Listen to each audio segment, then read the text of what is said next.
ଆପଣଙ୍କ ନାମରେ ଏଗ୍ରିଷ୍ଟକ୍ ଆଇଡି ଅଛି କି ନାହିଁ ଆପଣ କିଭଳି ଚେକ୍ କରିବେ ସେଇଟା ଆପଣ ନିଜ ମୋବାଇଲରେ। ତ ନମସ୍କାର ଦର୍ଶକ ବନ୍ଧୁ, ସ୍ୱାଗତ କରୁଛି ଏକ ନୂତନ ଭିଡ଼ିଓକୁ। ଏହି ଭିଡ଼ିଓ ମାଧ୍ୟମରେ ଆପଣ ଜାଣିବାକୁ ପାଇବେ କି ଆପଣଙ୍କ ନାମରେ ଏଗ୍ରିଷ୍ଟକ୍ ଆଇଡି ଅଛି କି ନାହିଁ, ଆପଣ କିଭଳି ଚେକ୍ କରିବେ।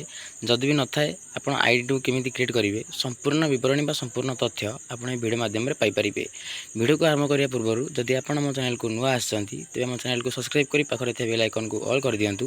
ଫଳରେ ଆମେ ଯେବେ ବି ଏଭଳି ଗୁରୁତ୍ୱପୂର୍ଣ୍ଣ ଭିଡ଼ିଓ ଅପଲୋଡ଼ କରିବୁ ଆପଣ ସର୍ବପ୍ରଥମେ ଦେଖିପାରିବେ। ଯଦି କିଛି ଡାଉଟ୍ ଥାଏ ଆପଣ କମେଣ୍ଟ ମାଧ୍ୟମରେ ଜଣାଇପାରିବେ। ତ ସର୍ବପ୍ରଥମେ ଆପଣ ଆପଣଙ୍କର ଯେକୌଣସି ଏକ ବ୍ରାଉଜର ଗୁଗଲ କିମ୍ବା କ୍ରୋମ୍ ବ୍ରାଉଜରକୁ ଓପନ୍ କରିଦିଅନ୍ତୁ ଏବଂ ସେଠାରେ ସର୍ଚ୍ଚ କରନ୍ତୁ ଏଗ୍ରିଷ୍ଟାକ୍ AGRISTACK। ଏଗ୍ରିଷ୍ଟାକ୍ ଲାଗି ସର୍ଚ୍ଚ କରିସାରିଲା ପରେ ଆପଣଙ୍କର ଏମିତି କିଛି ଇଣ୍ଟରଫେସ୍ ଶୋ କରିବ। ଆପଣ ଏହା ଉପରେ କ୍ଲିକ୍ କରନ୍ତୁ। ଏହା ଉପରେ କ୍ଲିକ୍ କରିସାରିଲା ପରେ ଦେଖନ୍ତୁ ଏଠାରେ ଆପଣ ଲେଖା ଅଛି ଓଡ଼ିଶା ଫାର୍ମର ରେଜିଷ୍ଟ୍ରି ଏଗ୍ରିଷ୍ଟାକ୍। ଏଭଳି ୱେବସାଇଟ୍ଟି ଆପଣଙ୍କ ପାଖରେ ଶୋ କରୁଥିବ, ଏହା ଉପରେ କ୍ଲିକ୍ କରନ୍ତୁ। ତ ଏହା ଉପରେ କ୍ଲିକ୍ କରିସାରିବା ପରେ ଆପଣଙ୍କ ପାଖରେ ଏମିତି କିଛି ଇଣ୍ଟରଫେସ୍ ଶୋ କରୁଥିବ ଯେଉଁଠାରେ ଲେଖା ଥିବ dashboard, check enrolment status, login with CSE। ତ ଆପଣ ଏଠାରେ କ'ଣ କରିବେ, ଯଦି ଆପଣ ଚେକ୍ କରିବେ ଚେକ୍ ଇନରୋଲମେଣ୍ଟ ଷ୍ଟାଟସ୍ ଉପରେ ଆପଣ କ୍ଲିକ୍ କରିବେ। ଚେକ୍ ଇନରୋଲମେଣ୍ଟ ଷ୍ଟାଟସ୍ ଉପରେ କ୍ଲିକ୍ କରିସାରିଲା ପରେ ଦେଖନ୍ତୁ ଆପଣଙ୍କ ଏଠାରେ ମାଗୁଛି ଚେକ୍ ଷ୍ଟାଟସ୍ ଏଗ୍ନେଷ୍ଟ ଆଧାର ନମ୍ବର, ଏନରୋଲମେଣ୍ଟ ଆଇଡ୍, ଫାର୍ମର ଆଇଡ୍। ତ ଯେହେତୁ ଆପଣ ଜଣା ନାହିଁ ତ ଆପଣ ଆଧାର ନମ୍ବର ଏଠାରେ ଦେବେ। ଆଧାର ନମ୍ବର ଜାଗାରେ ଆଧାର ନମ୍ବର ଦେଇ ଆପଣ ଏଠାରେ ଚେକ୍ ଅପସନ୍ ରହିଛି, ଆପଣ ଏଇ ଚେକ୍ ଅପସନ୍ ଉପରେ କ୍ଲିକ୍ କରନ୍ତୁ।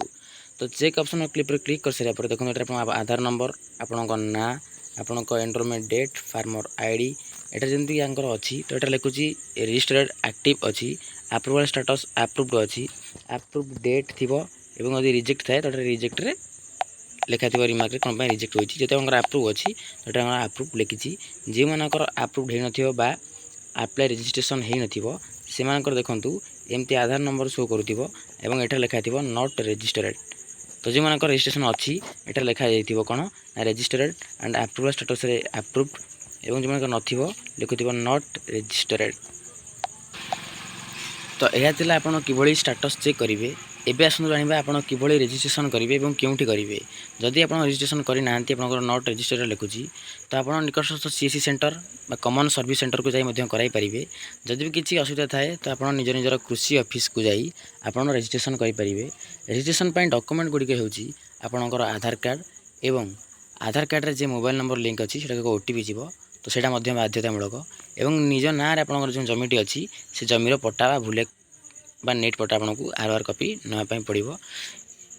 ଏହି ଆଇଡ଼ିର ଗୋଟେ ରହିଛି କ'ଣ ନା ଯଦି ଆଇଡ଼ି ଆପଣ କ୍ରିଏଟ୍ କରୁଛନ୍ତି ତ ଆପଣଙ୍କର ନିଜ ନାମରେ ଜମି ଥିବା ଦରକାର। ଯେଉଁମାନଙ୍କର ନିଜ ନାମରେ ଜମି ନାହିଁ ସେମାନଙ୍କ ନାମରେ ଏହି ଆଇଡ଼ି କ୍ରିଏଟ୍ କରାଯାଇପାରିବ ନାହିଁ ବା ଏଗ୍ରିଷ୍ଟକ୍ ଆଇଡ଼ି ରେଜିଷ୍ଟ୍ରେସନ୍ କରାଯାଇପାରିବ ନାହିଁ।